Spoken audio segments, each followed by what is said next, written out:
Bing. Audio in 3, 2, 1. You're live. Hello, everyone. This is Mike Gormley, and this is the Jeremiah Show.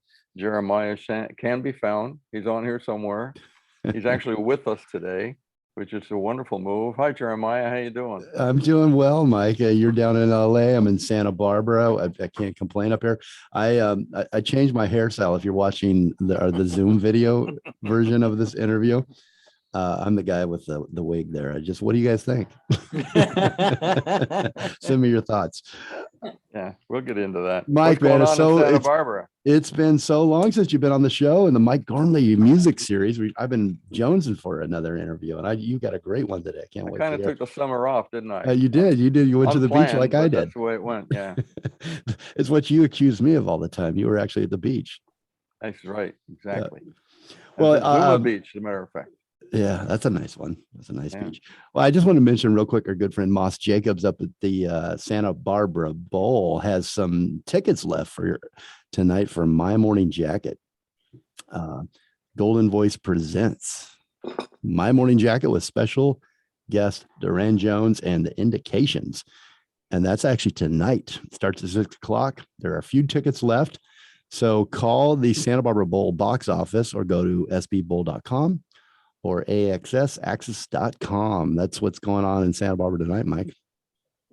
All right. Well, that's not a bad choice. No, and I remember that Rocket Man, the version they did, My Morning Jacket did of Rocket Man. That is one of my favorites.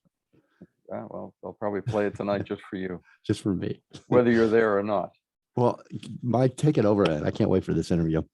All right. Well, we are here today with, I love this name, Rubi Ate The Fig. I do. And Rubi Ate The Fig is in fact a band. And we're going to meet a couple of people from the band in a few minutes. If you're watching on YouTube, you can see one of them. The other one is hiding behind Bach, as a matter of fact.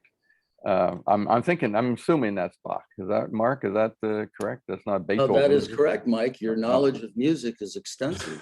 I know. Isn't it wonderful? Didn't you used to manage? Besides the fact that it says Bach Man. Well, it's always a good idea to give a hint. But yeah, no. In this case, it was a great idea. Okay. Well, it's already spurred conversation regarding hairstyle. Yeah, and that's what we're here for. Talking about hairstyle. Oh, exactly. Well, because music is music, but hairstyles make the day. That's right, exactly. And our other guest is Sharon, who is calling us from Santa Fe, New Mexico, I believe, right? You're there today? Yep. That's your home. Yes. But you were born in Jerusalem, which is interesting, but you grew up in Palm Springs. Yes. And you went to UC Berkeley, and now you're in Santa Fe. You get around. I do. And we'll talk about getting around, because you get around some very interesting places from what I've been reading. First off, Rubi Ate The Fig is going to be, I don't have the dates in front of me. We're going to be in Ojai pretty soon, opening for Jefferson. Is it Starship or Airplane these days? I'm not sure which. Jefferson Starship. It is, okay. All right. What's the date on that show? That's October 2nd. It's a week from tomorrow, Saturday. We go on at 6 p.m. and we have a half-hour set. We're really excited because they're our heroes. And it's going to be at the Libby Bowl in Ojai. Great. Outdoors. It's going to be a great show. It's going to be really This is a year late. It is a year late. We were booked last year and luckily, the show's going on this year. So fantastic. Yeah. And then the other thing that's very interesting is you're going to be in LA, which is a rare visit. You're going to be at Hotel Cafe. Yes, that's a huge show for us. We're really excited about that. Thanks to you, Mike. And we're the headliners Sunday, October 17th at the Hotel Cafe. We go on at 9 o'clock. That is going to be great.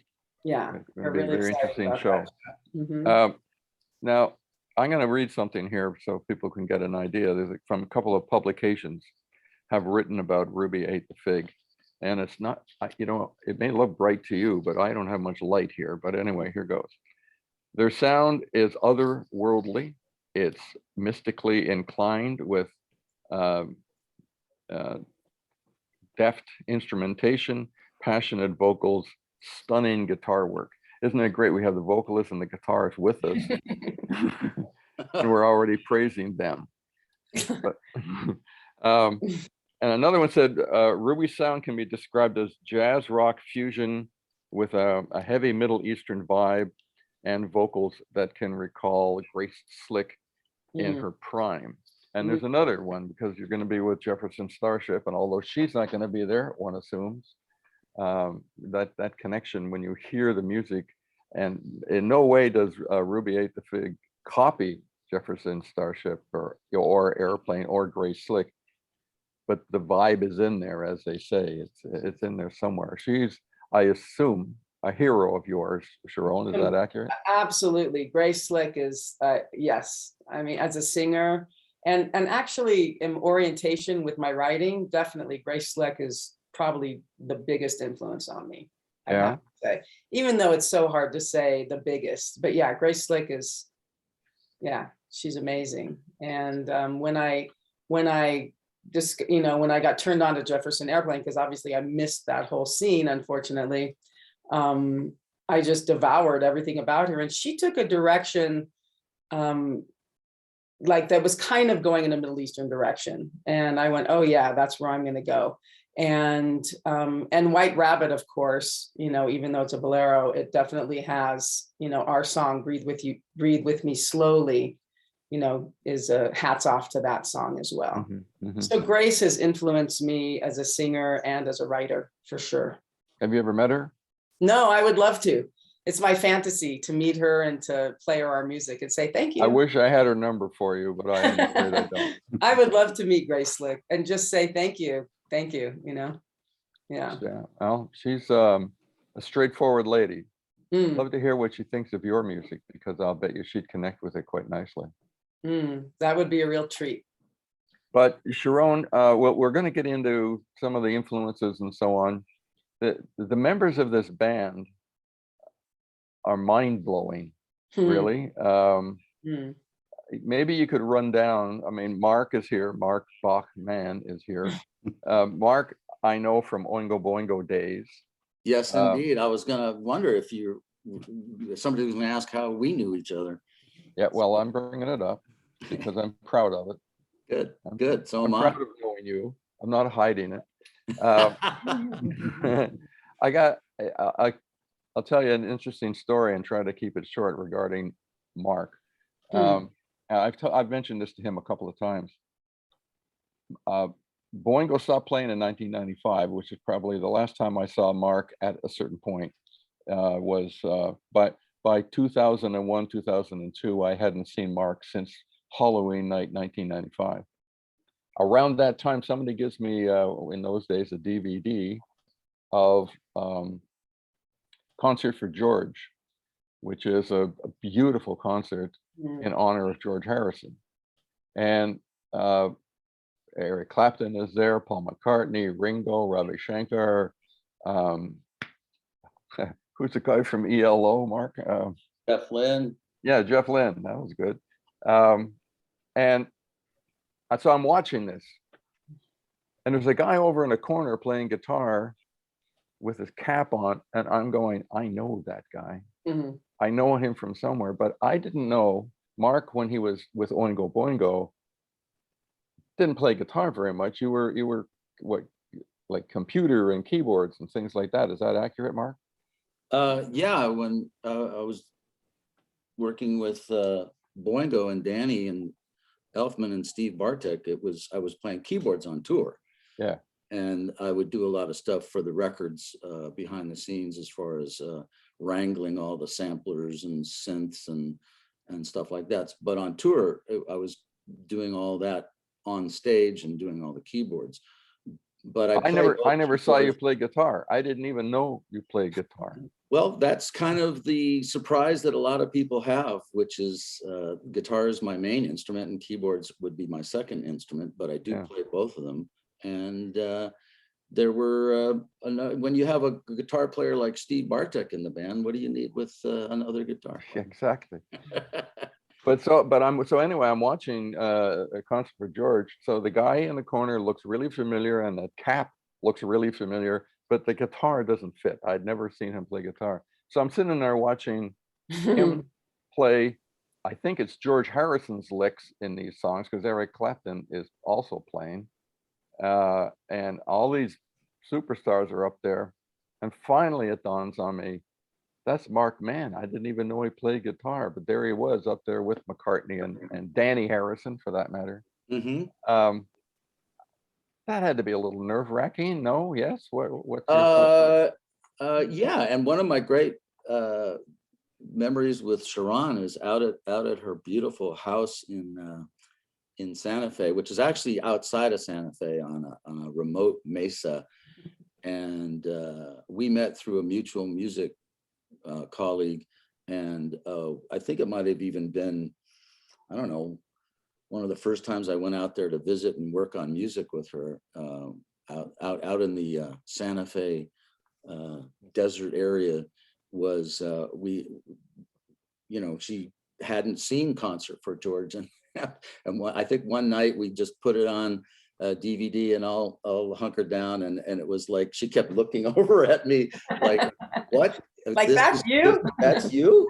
Oh my God, that's you? I know you. Like, you're sitting in my living room right now. And so I've had this happen a number of times, Mike, where other guys in the music industry who've known me for a while, and they were pleasantly surprised.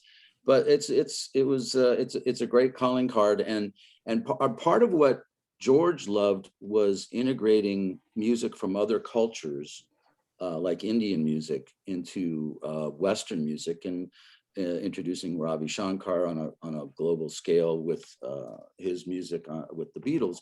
And that's kind of what Rubi is doing here, which is integrating two musical styles of rock and roll, which might be considered, jazz rock or progressive rock, but it's really none of those, but with a Middle Eastern flavor. And talk about, have Sharon tell us about our percussionist, Polly. Well, we're gonna get to everybody, because Polly is very important, and the bass player. It's a phenomenal lineup, and I was heading down that road. You've heard the term world music, right? Yeah. Well, this is really a world music band, because the drummer lives in Spain, the oud player lived in New York. I live in LA. Sharon lives in Santa Fe. We have people who've played with us who are woodwind players from Eastern Europe and Armenia, and it really is a world music band, because everyone comes from all over the world. But even without a pandemic, it must be difficult for everybody to get together, for you guys to play live very often. Have Sharon tell about the the logistics of doing a Rubi. She gets everybody. She really found all her favorite people, right, Sharon? Yeah, all the players in the band are just my heroes, basically. Mm-hmm. And I just set it up. We all get together. It's like we're all in different sectors of the universe, and we all come through a wormhole and just go, we materialize in one place, which we're going to be doing this Sunday. And we all get together. We all have recorded the songs, and so we all know them, and we get together and we get a band house in LA, and we rehearse intensely, and then we tour. And it's great. And everyone's such a great player that, we don't have to rehearse for a month. We're just dialed in like the first hour. Yeah. That's excellent musicians. So let's run down the musicians, shall we? Not run them down per se, but let's go down the list. We mentioned Polly, which we will get to. But Kenny Bly on bass, is that Kenny's amazing. He's played all over. He studied with Jamie Jamerson. He's a phenomenal player. And for those who may not know, Jamie Jamerson, in many ways, was the sound of Motown. Mm-hmm. I mean, his bass had a lot to do with that Motown sound coming out, and he's sort of a saint among musicians in a way. I mean, he's looked up to beyond the norm. So anyway, I just want to plug that in there. So go ahead, sorry. Yeah, so he studied with Jamie Jamerson. The reason why I love Kenny, I met him, I had a band in LA called way before Ruby, and Kenny was in that band. And the reason why I love Kenny and his bass playing is his counter melodies are just amazing. What he comes up with, his bass lines are just inspiring and really out of the box, and he grooves obviously, but it's his melodies that are just so beautiful. So yes, he stayed with Jamerson, and he has, he had quite a career. He loves playing with us, and we love playing with him. And he's now based in Las Vegas. Okay.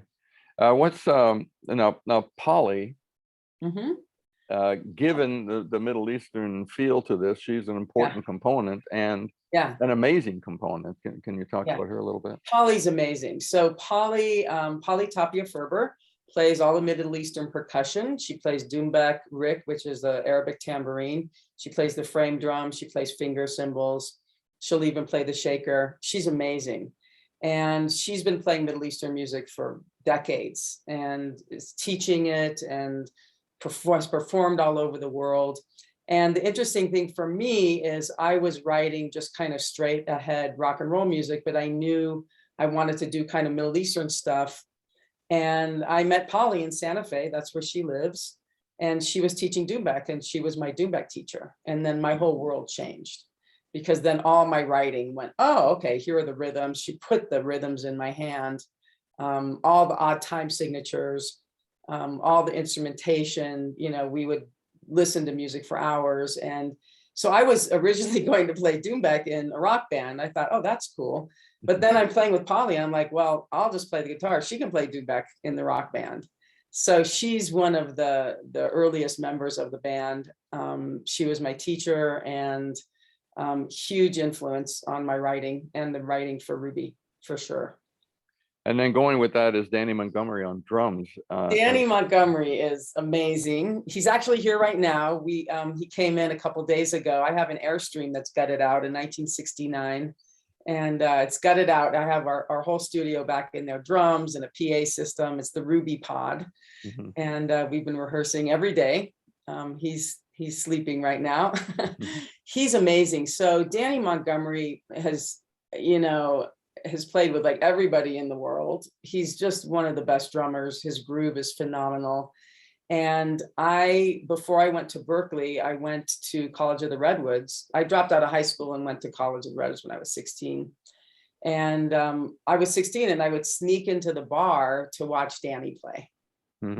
So he's another kind of one of my heroes. And I would just watch him. He'd play a samba that would just, knock you out. Amazing. And I'm just wondering why he lives in Spain. Why would he choose Spain? Yeah, well, he has a project that he works with right now in Spain that he loves. And he's based in Spain, but he's been going before COVID, obviously. He goes back and forth. So he'll tour with us. He'll do a lot of session work in the Bay Area, LA, and then he'll play in Spain because he's based in Europe. He'll play with a whole bunch of American touring acts in Europe. So it's kind of a European base for him, but he's really been living in both places. He's Spain, an international man. And then, but now, are you going to have your dancers with you? No, we won't have a dancer with us this time, but she's amazing too. Yeah. That's too bad. I've seen some video. It's just beautiful. Yeah, she's beautiful. When we do our whole shows, this tour, we're basically doing opening acts, like for Jefferson Starship, October 2nd at the Libby Bowl. And we basically have a full show in Santa Barbara, October 14th at the Music Alley at 9:00. And we have a full show at Hotel Cafe. So and that's October 17th. When we have had our dancers, it would be just like a whole full show. We would, have our own club, our own thing. So this tour, we're doing a lot of opening acts. So we couldn't really justify bringing a dancer in. Right. I want to get to the Middle Eastern aspect because it's well, actually, we're heading into a commercial, aren't we? So maybe we shouldn't get into that. That will call for more explanation than you'll have time for at this point. When we come back, we can talk about Ali Paris on qanun, and Adam Good, who is our oud player, and just a bunch of the people who have played with us over the years as part of the band. It's sort of as possible, we'll have a different makeup, and this tour we're really proud and happy to have Ali joining us on Middle Eastern zither called qanun. Wonderful. Excellent. Thanks for bringing that up. Jeremiah, we're going into commercial and then we'll be back in a minute, I assume. You want to let people Mike. know what's going on? Sure, I'd love to. First of all, I want to thank you for sending me the music to put together for the soundtrack, the music from Rubi Ate The Fig.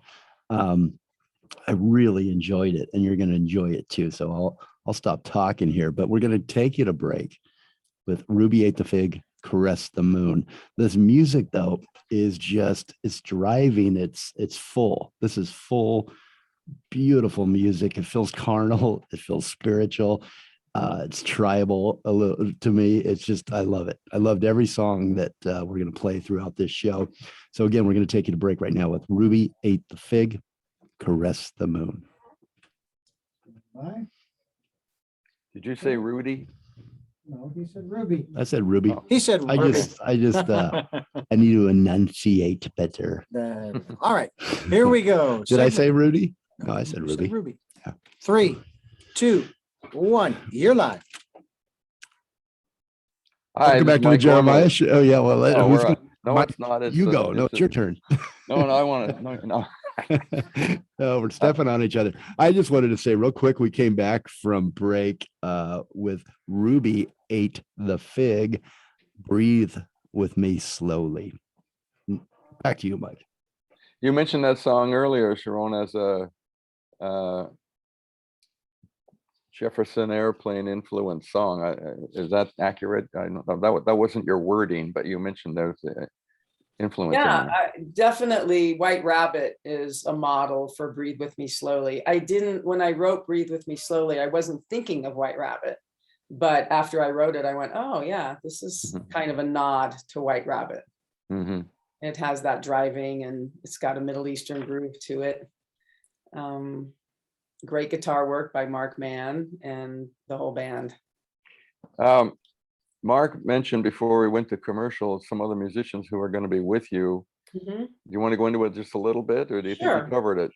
Sure. So where we were last, we were talking about Polly Topka-Ferber, the percussionist, Danny Montgomery, the drummer, Kenny Bly, the bass player. We have a new addition to our band who's just incredible. His name is Ali Paris, and he's from Palestine, and he plays the qanun, which is a Middle Eastern plucked zither. So it's kind of like a trapezoid triangle that sits on a stand and he plucks it. It's kind of, could be harpish-like sound. And he's really a master and he's amazing. He's featured on one of the songs that you'll be playing during this hour called They Came With Stones. He has a solo in there, which is great. And so we're really excited to be playing with him. We also have another percussionist that we are going to be working with named Luke Notary, who also does Middle Eastern percussion. So we're excited about him too. And in the past, we've played with Surem Baronian, who played the Armenian duduk and clarinet. He's back east. And our oud player, which is a Middle Eastern lute, which is the predecessor to the guitar. Our oud player, Adam Good, couldn't make this tour because of the whole COVID situation. Mm-hmm, mm-hmm. So, yeah. You want to talk about the song that was played during the break, Caress the Moon, who that was written for? Yes, Caress the Moon was written for our original oud player, Haig Manukian, who was just amazing, also just one of my heroes, and he passed away, unfortunately. So I wrote Caress the Moon kind of a farewell song to Haig, and also to my cousin who took his life very young. So Caress the Moon is just, I love you, goodbye, you know, thank you for your gift. Yeah. For our oud player, yeah. It's a beautiful song. Mark did the amazing orchestration on that. When you record, You Mhm. brought something with everybody all over the place. Nowadays, you can record from all over the place. Is that what you do, or do you wait till you can get together? What we do is we record, just the basic tracks, percussion, drums, bass, guitar, vocals, and then we'll bring in, like Ali, or we'll bring in Marc afterwards. But the ideal thing is that we all do get together and learn the new songs together. So we're playing them, and then and some of the songs we have a bunch of recordings we're going to be releasing this whole year. And hopefully we'll be coming back for a tour in June 2022 with a CD release, tour. Mhm. And so we have a bunch of recordings where it was all done live and everything. In Mhm. fact, they came with Stones and Breathe With Me Slowly and Tremor. We all did live. We have a great studio we work with in Pasadena called the Mouse House. And he was like putting someone in the bathroom and someone in the closet. And so, yeah, when we can record live, it's the best. We love it. But sometimes, we just have to do drums and bass and then just layer over it. There's another factor that jumped out at me is the Middle Eastern aspect isn't just because you were born in Jerusalem. You've spent a lot of time there. You've been with the Bedouin tribes. I mean, you've lived with them, right? On more than one occasion. Is that accurate? Yeah. So the Middle Eastern, we could talk about the music, there's a bunch of my songs where the rhythms are just straight out Middle Eastern rhythms and the percussion's going and I make a fusion. And there's a lot of songs too that I do a lot of odd time writing, and that the odd time songs they really come out of me organically. I don't sit there and go, oh, I'm going to do a measure of 7 and a measure of 11 and a measure of 3. I'm just playing them and I go, oh, that's cool. And I record it and say, oh, that's cool. What did I do? Oh, a measure of 7, a measure of 11, and a measure of 3. So the Middle Eastern element in my music is rhythmically and in the odd time stuff, some melodies, but it's really not Middle Eastern music. I mean, it's really, we're really rock and roll with the Middle Eastern influences. Now, lyrically, all my writing comes from my time spent with the Bedouins in the Sinai Desert, no question, and my time spent in Jerusalem. It's like this kind of yearning for my home. I got to spend a lot of time with the Bedouins. Every year I would go, for a couple weeks to a month every summer and just live with them. And it really, it's just been the most inspiration. The desert is my biggest inspiration. I grew up in the desert in Palm Springs, and Jerusalem is on the edge of a desert. And the Sinai Desert is just one of the most powerful places I've ever been in my life. You just go there and just, you want to pray to whomever, you just go there, and it's just so inspiring and it's so mystical. And being with the Bedouin, being in their gardens, getting water from the well, picking their apricot trees, herding the goats with them, watching the women and the men interact when the women have veils on. So much of my songs, like Breathe With Me Slowly, the lyrics of that was based on, I went goat herding with some girls one day, and at the very end of the day, we all met at the well. And at the well, the boys came to pick up their sisters and cousins, but it was at the well where everyone's checking everyone out because they're separate, right?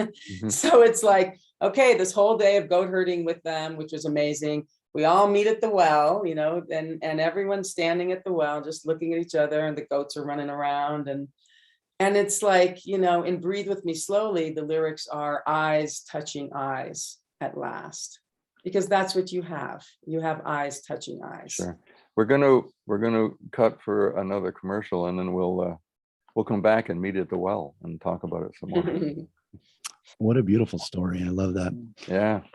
We're taking you to a break right now with Rubi Ate the Fig, and this is Waiting for You. Okay, stand by. That was beautiful. Thank you. Mike, do you want me to bring us back in and then mention the song, or do you want to bring us back in. And then No, I'll mention the move on. song because I can't hear it. I'm not even sure which song you've got. They Came with Stones is the next song that we come That's back a in with. great song. That's a great song. Yeah. They Came with Stones has a great story too, if there's time for that. Yeah, Okay. of course, of course. Yeah. All right, here we go. In 3, 2, 1, you're live. Welcome back to the Jeremiah Show. We have back with us Mike Gormley. He has taken us behind the curtain with Rubi Ate the Fig. So glad to have Mike back and some of the members from Rubi Ate the Fig. We came back in and brought you back in with Rubi Ate the Fig. They Came with Stones. Mike. They Came with Stones. It is not only is it a fantastic title, it's a fantastic song. And there's a bit of a story to that. We'll also want to go back to your time with the Bedouin and so on. But since we just heard that song, what's the story behind it? So They Came with Stones is a Bedouin story. So I've spent time with the Bedouins in the Sinai Desert, and They Came with Stones is based on a true story, and it's a famous story of some Bedouin sisters. They were going to be married off to some boys that they didn't love. So they snuck out at night and they climbed up a mountain, which is now called Jebel Banat, which is called the Mountain of the Daughters. They climbed up to the mountain and they braided their hair together and they jumped off. Oh. And they died. So the story, that's what the story is based on.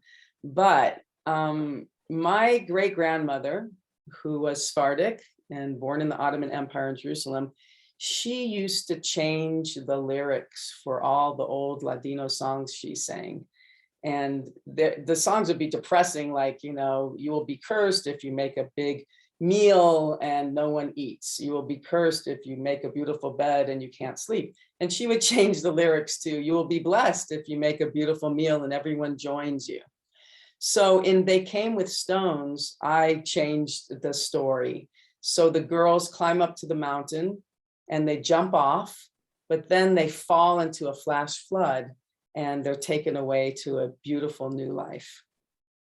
And that's the story of They Came with Stones. And Ali Paris, who we just mentioned on the kanun, the Middle Eastern zither, is playing a beautiful solo on They Came with Stones. And They Came with Stones was the family came with stones to trade for the girls. The Bedouins really value stones. And I use stones and rocks and sand and desert in almost every song. It's a common theme in my writing.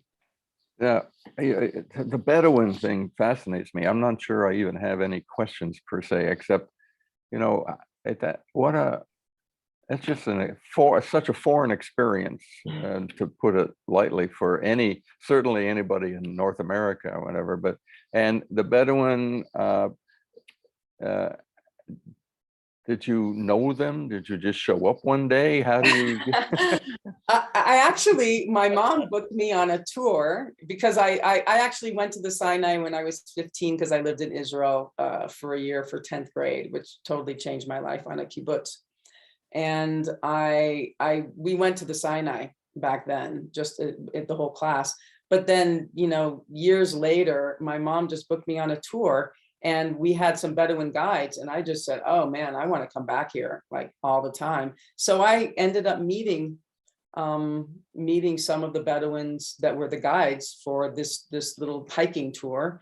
And then I just went back the next year and found these people, and I've known them for a long time, you know, before they even were married and have kids. They're like my brothers. Now they have families and their kids are, you know, grown up and everything like that. So I just met them, and it's you meet them slowly. The first year you meet them and you have tea, and the second year you meet them again and you have tea, and the third year you meet them again and you have tea, and then you go to their home, you know, you go for a hike or whatever. So over many years I managed to kind of get adopted by this certain family, these two brothers who I love dearly, and we've kind of grown up together. When did you last see them? Oh, it's been years. We haven't gone anywhere for years. And then it's been a long time because ISIS was in Sinai. and the border was closed, and people in Israel were saying, don't go. And, so it's been a while. It's really a source for me. So I can't wait to go back, and hopefully I'll go back this year. We're heading for another commercial. We don't have too many more commercials to go. We'll get through this fairly quickly. But there's a surprise factor to your background I'm going to throw at folks when we get back, and that you sort of mentioned, and we're going to get into it. Jeremiah, what's up? Here's Tremor by Rubi Ate The Fig. All right, we are clear. And How much time do we have, Richard? Well, we've got a good 20 minutes for the podcast portion of our broadcast. But Sharon, I need to know about how to get a hold of our premiere song at the end of our broadcast. I believe it's The Tent. No, it's Breathe With Me Slowly. Okay, I don't know that I have that. Oh, that you do have that. So that's what you want to play for your premiere? Yeah. Okay, great. Well, okay then. All right. You do have that one, Richard. So that's a beautiful we did song play a to track from it. Yeah. But we're going to play it. It's in its entirety. In its entirety. You got I think you mentioned, Jeremiah, that you said, oh, that song was Breathe With Me Slowly. And that's when I started talking about it. So I didn't know where it was placed. But yeah, that's the track we chose. Well, it's actually. I could be wrong, but originally a few weeks back, Mike and I were talking about you may have something that you were working on, but you wanted people to know it wasn't finished. And I thought it was called The Tent. It was, but and that was what we were going to play. So we were waiting on that. So I Right. put Breathe With Me Slowly in, which I normally wouldn't have done. So that they didn't hear it yet. But if you're okay with leaving, we play a minute and 13 and coming in from our break for the first break, and you mention it. And then, Yeah, and then we'll just so play is it okay to play it twice? I mean, but they'll hear a little bit of it and then they'll hear the full thing at the end.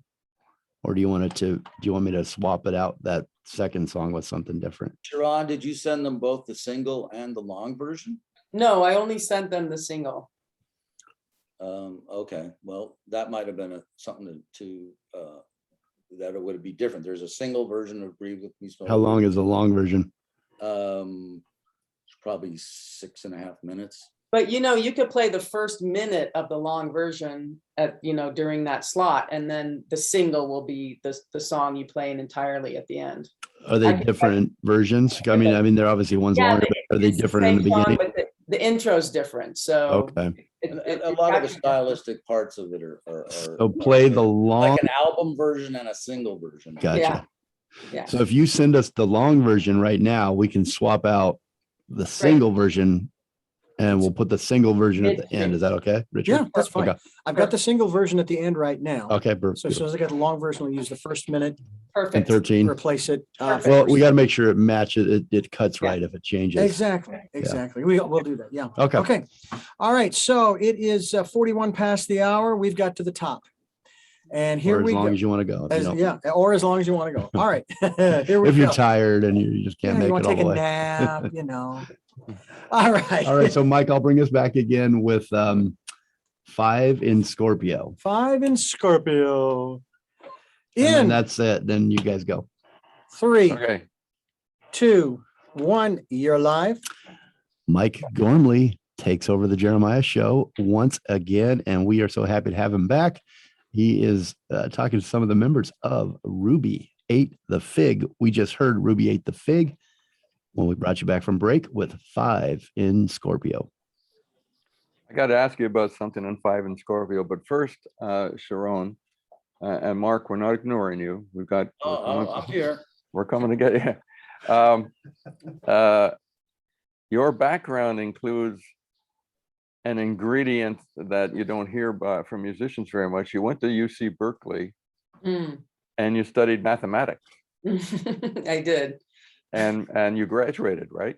I do. I have a math degree from Which I Berkeley. find interesting. You didn't bother finishing high school, but UC Berkeley. No, I dropped out of high school to go to college because high school was so boring. True. It was a waste of time. No, right. I'm with you. I dropped out for an entirely different reason. I didn't drop out.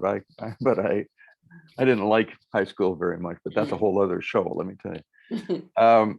So mathematics and some people describe music as mathematics, or at least it involves mathematics. And so we've talked about the Middle Eastern aspect to your career, and we'll probably get back to more of that. But mathematics figures in, doesn't it? I mean, somehow I can hear it. Maybe I'm making it up. I don't know. Well, I studied pure mathematics, which is not like the normal math that everyone thinks math is. It's not applied mathematics. In fact, the last 2 years of a pure math degree, we don't deal with numbers.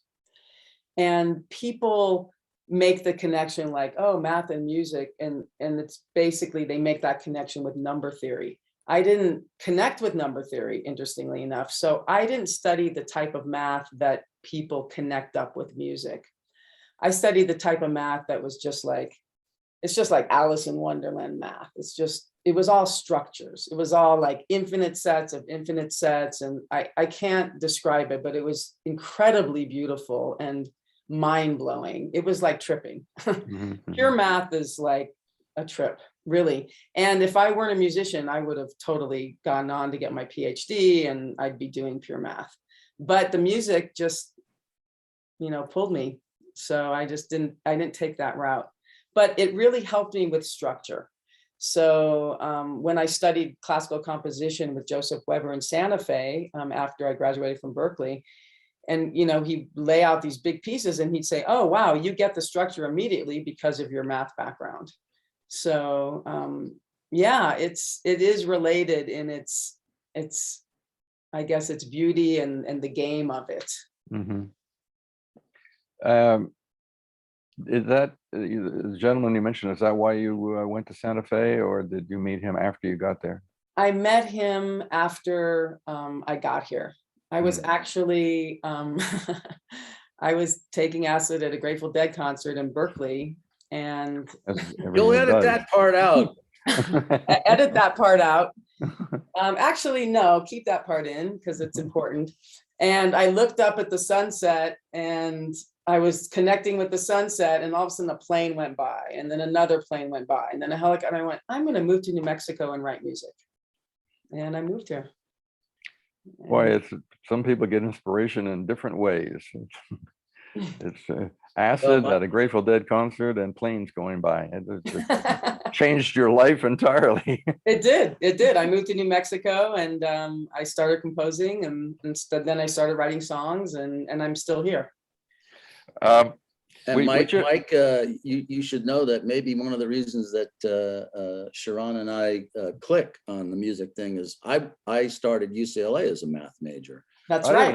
Mark was a math major too. I got my bachelor's and master's, but the bachelor's and master's ended up being in music. But I went there for the first 2 years as a math major. That's right. So when we're working on a piece of music, we often talk about the numerical aspects of the overtone series and how it affects the sound of things.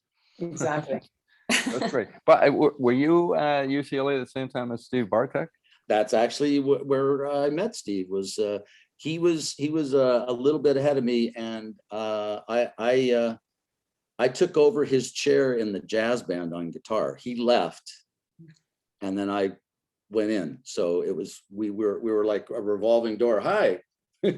And we talk about that sometimes, about how it was just a chance, little meeting that kind of developed further later as we, worked on a lot of movies together with Danny Elfman and stuff like that. Right, you're very much involved with it in the Danny Elfman movie world. Steve is seen as his orchestrator, and he was, I guess, he was musical director of Oingo Boingo. But you're in there all the time. I'm the guy behind the scenes that makes everything work. Let's leave it at that. But it's been a great, run. And part of what I bring to Rubi, because of having done all this orchestration work with Steve on all these movies, is you heard a little bit on Caress the Moon. You'll hear elements of orchestration in They Came with Stones. a lot of the songs that Ruby has done, I bring that, and even in the vocal arranging, I do all the vocal completely. arranging. Oh, yes. It's great to have an artist like Sharon and producing the records so that her vision can be presented musically, and I utilize all the tools I've learned over the years to help make Ruby very, very distinctive sonically. And I think Jeremiah even mentioned how much he likes the way the sound is a real element of the band, and that's really where I want to make Sharon's music come to life in such a way that it's very unique and very powerful. Yeah. Well, you're doing a good job on that, Mark. Mark also brings us to America. Oh yeah.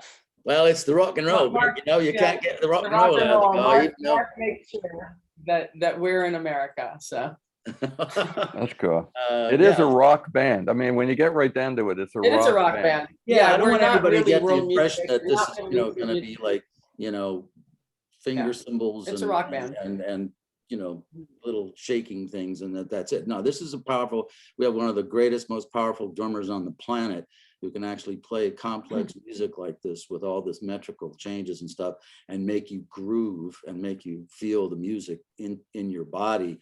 And we're a rock band that really is saying things in the lyrics that you're not going to hear from most rock bands, which is about these great stories about human feelings.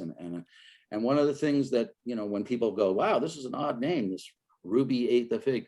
I always think of a couple of things. I always think of the Rubaiyat of Omar Khayyam, which is a great poem, I think from the 11th century. And it's a play on words about that, which is a great story. It's a great tale. And that's kind of embodied in this. But there's also, Ruby is obviously a woman who decides to take the sweetness of life. She ate the fig. She decided to enjoy it. And the music, I hope, conveys that to the listener. I would go with it that it does. Well, while we're talking, I want to get back to 5 and Scorpio, because there's a line in there I want to ask about. But Mark, you spent a lot of time with Jeff Lynne and ELO, and yeah, I toured with ELO. Yeah, you've worked Recorded with a on lot bunch of bands. records. Pardon? And recorded on a bunch of the records. Yeah, you did. You were very much part of his world for quite a while. These are very different bands. How do you, as a musician, how do you switch from one to the other? You know, well, you know, it's ELO has kind of a classical background in a way. To harken back to your reaction to seeing the video and going, I know that guy. It's like sometimes I think of myself as the Forrest Gump of the music industry. It's like where you saw Forrest in all these great historical moments. He was meeting different presidents and doing all sorts of things. I've been blessed and lucky enough to work with you know, some amazing musicians and do a lot of amazing things.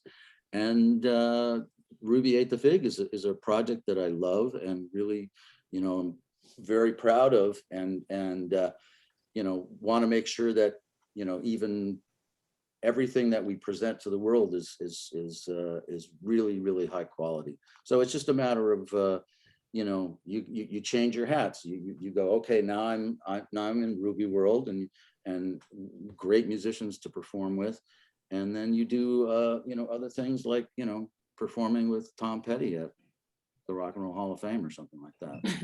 Anyway, no small moment in your life.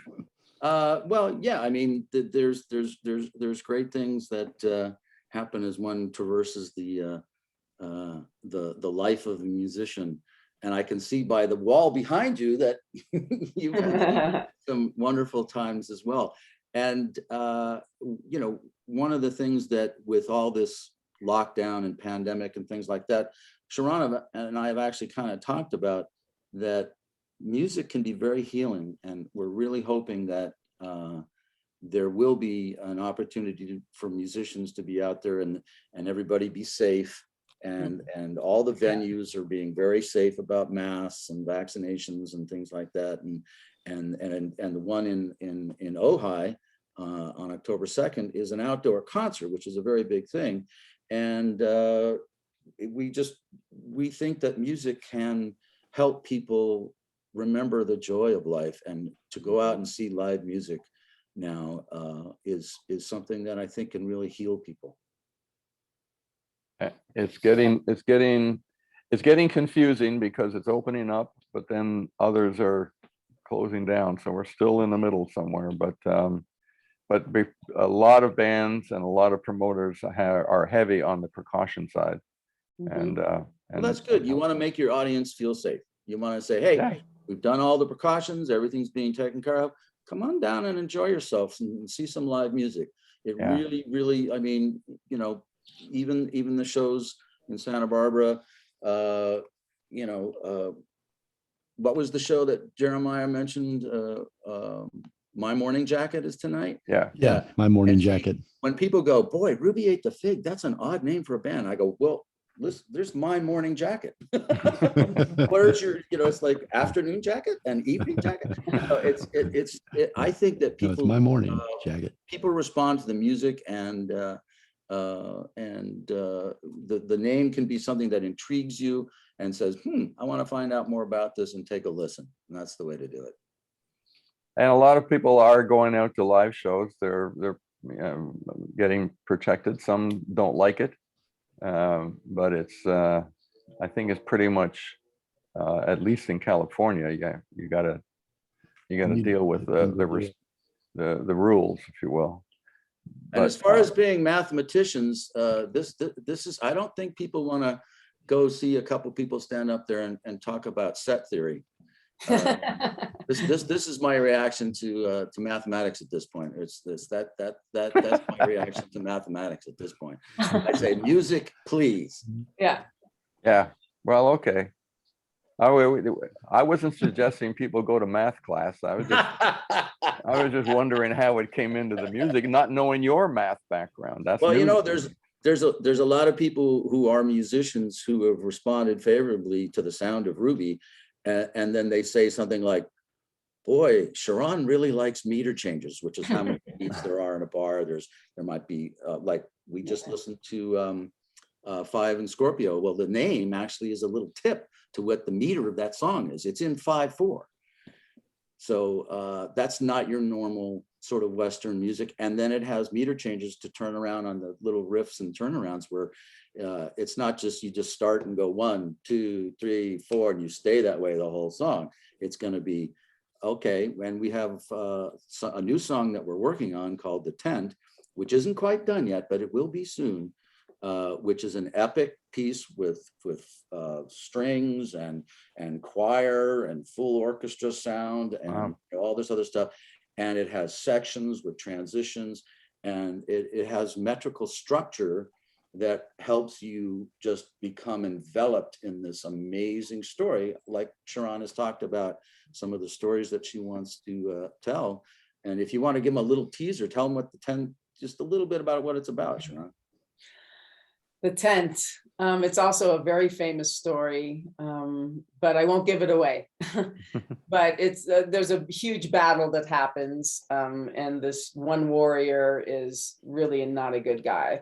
And he gets surrounded, and all his soldiers get killed, and then he runs. He just flees. He abandons all his soldiers and just runs into the middle of the desert. And right in the middle of the desert, he finds a tent, and there's a woman in the tent, and that's all I'll say.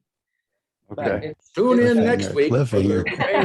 Next time when we release the tent. Wait for watch Rubi Ate The Fig releasing The Tent. Yeah, The Tent is one of our favorites. It's pretty amazing. Is it part of the live show yet? Yes. Yes, it will be good. So we can performed. We're playing it every show, and Marc did just phenomenal orchestration.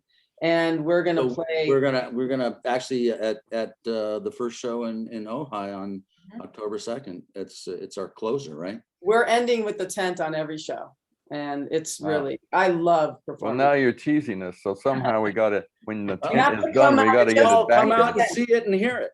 Just Yeah. see the tent. It's really amazing. It's like, oh, okay. And my writing totally went to a whole nother direction when I wrote the tent. It was like, oh, okay. And it's just the beginning. It's like, oh, this is where I'm going to go now. So the tent is a huge direction shift. It's I wanted to ask, what was that? Sorry. Oh, I'm sorry. I just wanted, it's an epic. Okay. Keep calling Oh, it. good. It's an epic.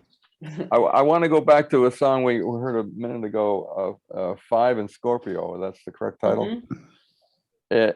It's the line that says, born into this life 42nd time. 42nd time has caught my eye. Uh-huh. And I'm your wondering ear. if, you know, is that a belief on your part or what? That's great. No, it's, well, the character is, she's born in this like 42nd time, like reincarnation. She can't escape her crime. That's the lyrics. Uh-huh. So, and she's, you know, it's a space, you know, traveler of the stars, you know, she's a space gal. So, Or a spirit who's exploring all of her surroundings and how to maybe do something to rise above her state. Mhm. I remember when Sharon first played me this song and she sung that line, and I looked at her and I said, so do you know the importance of the number 42? And she goes, no, I don't know what you're talking about. I said, there's very, very important work in literature that, you know, references that exact number. And she goes, no, I just picked it because I liked the sound of it when I was singing, right? Isn't that what you said? that's it. Yeah, the number came So out. Mike, I'm wondering if maybe you latched onto it. Do you know what work I'm referring to? No, I don't. I'm going to ask you to explain it because you can't tease us like that. So Okay, I thought maybe you knew, and I didn't want to take away your No. thunder there. It caught my eye just simply because born into this life 42nd time. That's what the whole line caught me. Yeah, okay, well, that's 42nd. good. That's the first line of the song, and it pulled you in. Well, when I first heard it and I asked if Sharon knew what the significance of 42 was, it was something that I shared with her that was kind of really a cool coincidence. But I said to her that there's a very important work in literature that's called The Hitchhiker's Guide to the Galaxy. And her character in the song is someone who travels the stars and, you know, goes to Mars and, you know, rode camels and, you know, does all these different things. So the 42 kind of popped at me right away too. And I asked her if she knew about The Hitchhiker's Guide to the Galaxy. And she said, no. I said, well, it's a long story that everybody should read that talks about going to all these different places. But the whole thing is to go and to ask the most important being intelligence, which is a computer at the end of the galaxy, at the end of the universe, and ask what is the meaning of life. And it takes, you know, all this time calculating, and it's trying to answer, you know, to the reader and to the character in the book, what is the meaning of life? And the answer is 42. I had no idea. Okay. And she didn't know. So anyway, there's a reference to a important piece of literature in the culture that she just absorbed sort of by osmosis, and it's in there. So I encourage everyone to read the book. It's a wonderfully funny and entertaining book, and that will give you a insight into the 5 in Scorpio lyric. Well, that's fantastic. Look, we're believe it or not out of time, and it's fantastic talking to you. There's so much more to this band and to the people in this band. We could do a week-long special, but let people know Ojai with Jefferson Airplane on the 2nd of October at Libby time, and then Hotel Cafe on October 17th. Headline at 9 p.m. There was another one in there somewhere. Then we're playing the Music Alley in Santa Barbara, October 14th at 9 p.m. Fantastic. And we're also playing San Diego. No, we're not playing San Diego. Oh, okay. We're also playing Big Bear. Something, maybe. We're opening for the Oingo Boingo former members October 8th in Santa Clarita. And all of this is on our website, rubiatethefig.com. So All you can right. check that. So you can check all our shows out. And of course, check the Facebook page. Yeah, so we would love to see people at our shows. It'd be great just to celebrate blooming again. You know? Well, We have sets and everything. It's a wonderful show with an entire immersive experience of traveling to a different place. Well, you'll take us there. I can tell. Wherever that may be, we're going. We're going. Hold on. All right. Jeremiah, we got some music to play at the end for folks to hear. But I want to say thank you so much to both of you. I can't wait to see you at Hotel Cafe. Thank you, Mike. And Jeremiah. Thank you. Thank you, Mike. Thank you, Jeremiah.